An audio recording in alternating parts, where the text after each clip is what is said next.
orang ndak salat go, kalau matinya ndak boleh disalatkan. Sia naman salat dan orang mati ndak salatnya, apa salatnya tangguang lah dosa.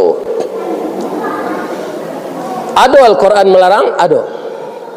Surah At-Taubah ayat 8 At-Taubah ayat 8 bunyinya, wala tusalli ala ahadim minhum mata abadan wala taqum ala qabrihi innahum kafaru billahi wa rasulih wa matu wa hum fasiqun.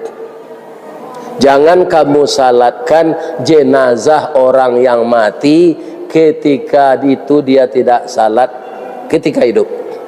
Jangan berdiri di kuburnya lama-lama. Di kuburan yonyo diantang ke kubur di banaman ndak ada upacara sinan pai selai.